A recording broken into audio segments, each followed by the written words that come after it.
jangan terlalu cepat mengambil keputusan atau kesimpulan ya. Mungkin Anda sama-sama kami relawan Anies yang khawatir Anies bersatu dengan para penguasa.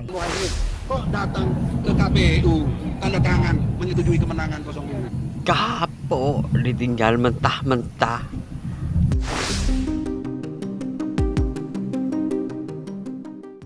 Oke guys, jumpa lagi di channel update.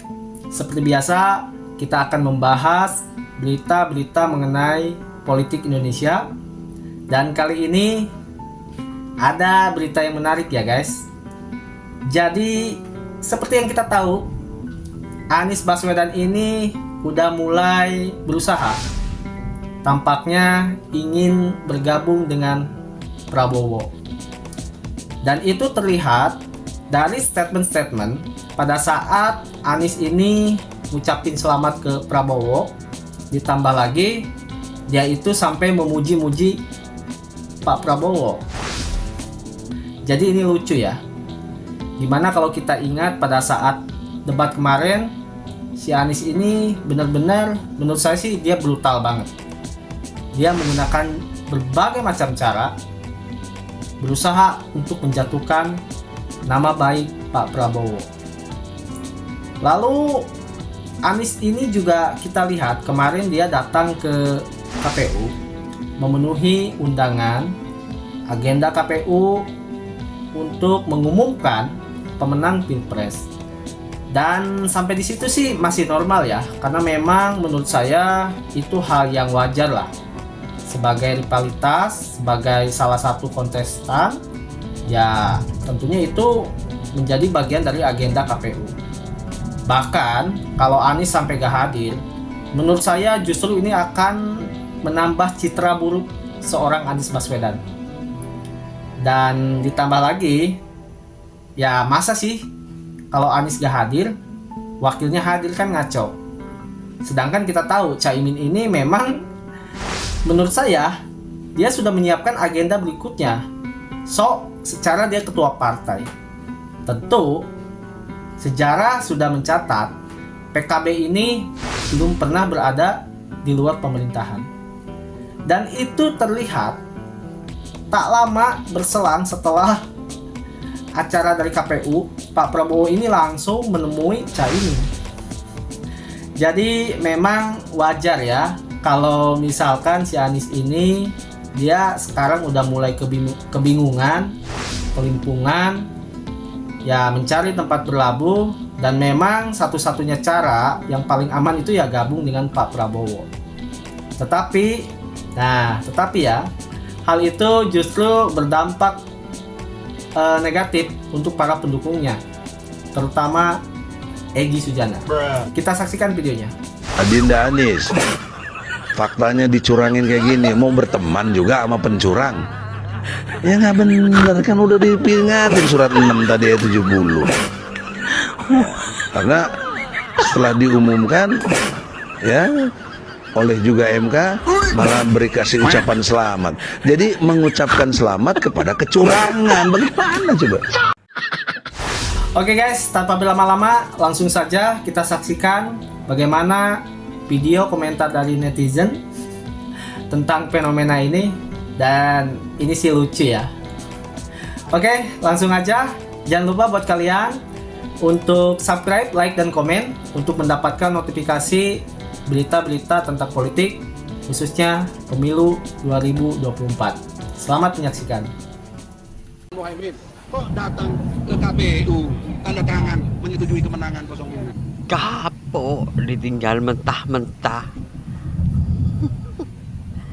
Itu kalau kelakuannya orang nggak bener kayak gitu, Egy ditinggal sama Anies, sama yang didukung ditinggal. Hehe, huri.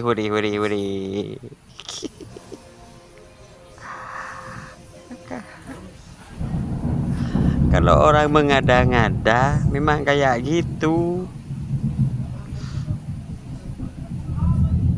Ditinggal sama yang didukung, mau dukung apa?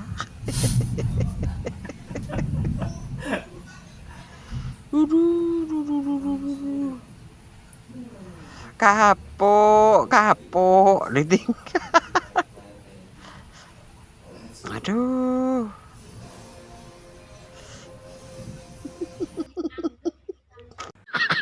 Faktanya dicurangin kayak gini, mau berteman juga sama pencurang. Ya nggak bener, kan udah diingatin surat 6 tadi ya 70. Ya, karena setelah diumumkan, ya oleh juga MK malah beri kasih ucapan selamat. Jadi mengucapkan selamat kepada kecurangan, bagaimana coba? Sesimpel ini, ada orang pinter yang memanipulasi, mencuci otak para pendukungnya, dan akhirnya pendukungnya itu otaknya tercuci, dan habis itu yang cuci otak itu cuci tangan.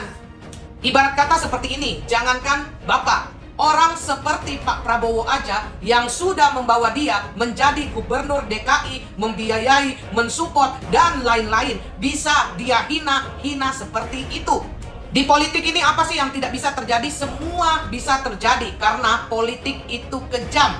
Seperti kata dia, banyak orang yang tidak sanggup jadi oposisi. Jelas, banyak orang tidak sanggup termasuk dirinya sendiri. Untung dan rugi pasti sudah dipikirkan. Daripada berkawan sama orang-orang yang merugikan, lebih baik dia berkawan sama orang yang bisa menguntungkan bagi dirinya ke depannya. Sampai di sini paham ya? Aman ya? Kompetisi sudah selesai, saatnya kita saling merangkul demi bangsa Indonesia. Itulah gambaran indah yang terjadi di KPU antara Pak Prabowo, Mas Gibran, Pak Anies, dan Cak Imin. Pak Ganjar mana? Undangannya masih diumpetin Pak Hasto.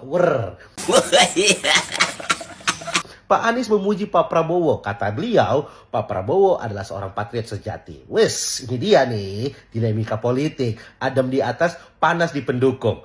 Cak Imin berkata, kita siap bekerja sama dengan Prabowo Gibran. Nah, pertanyaannya cuma satu. Blunder-blunder selama pemilu kemarin bukannya bentuk kerjasama. Blunder-blunder selama pemilu kemarin bukannya bentuk kerjasama. Wah,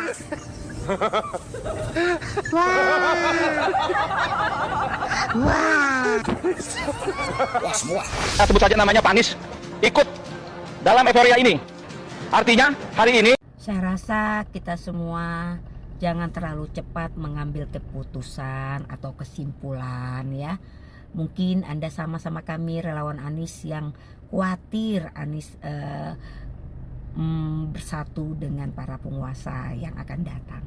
Ya, kedatangan Anies pada acara kata sambutan Pak Prabowo setelah pengumuman MK itu adalah sebagai beliau menghormati undangan ya.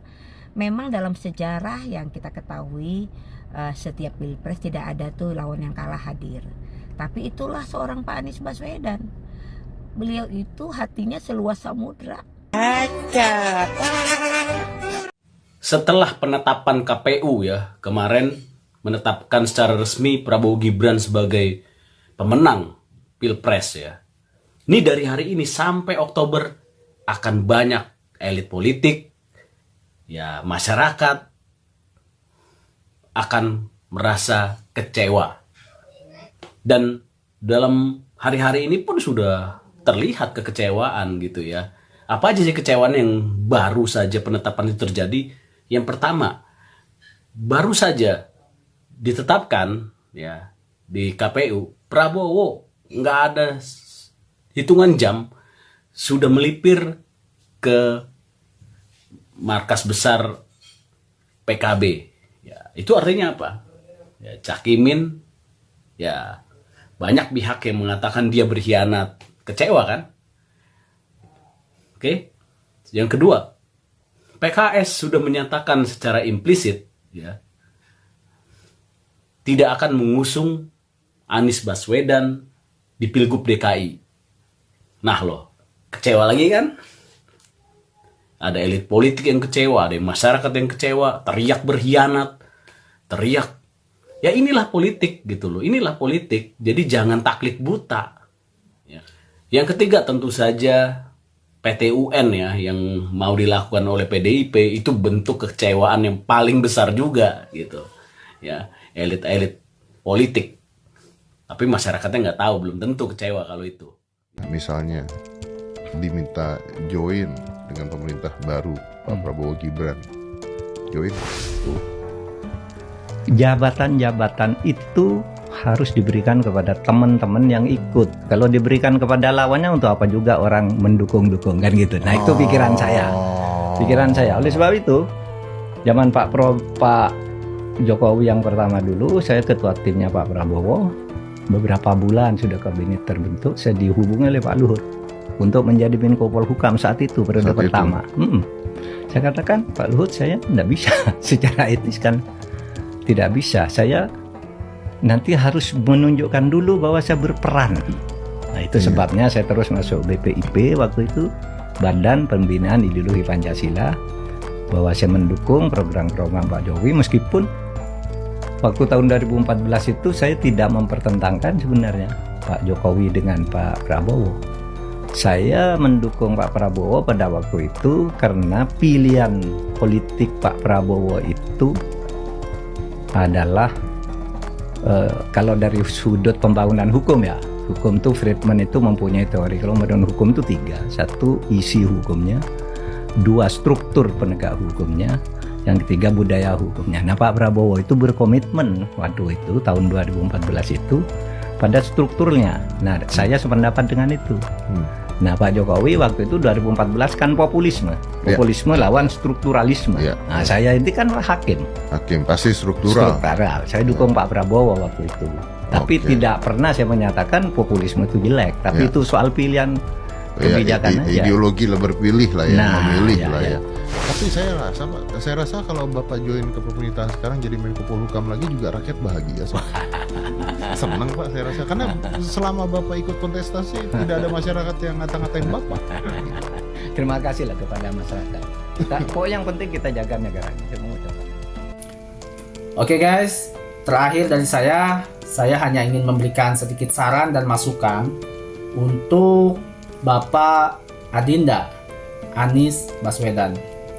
Pak Anies, jika memang Pak Anies masih punya tujuan untuk ikut berkontestasi lagi, baik di agenda Pilgub ataupun agenda 2029 nanti, maka memang ada baiknya Pak Anies ini masih tegak lurus mengikuti masukan dan arahan dari pendukung dan relawan Anda, khususnya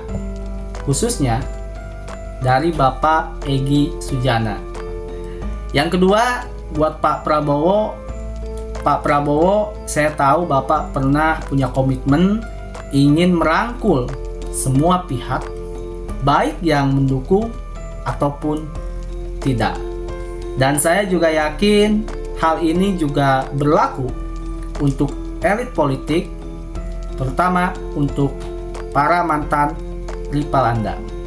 Dan jika memang hal ini berlaku untuk mantan rival Anda, maka saya tidak berharap Bapak akan merangkul sosok Anies Baswedan, karena tentu hal ini akan berdampak buruk untuk para pendukung Anda, terutama relawan Prabowo Gibran.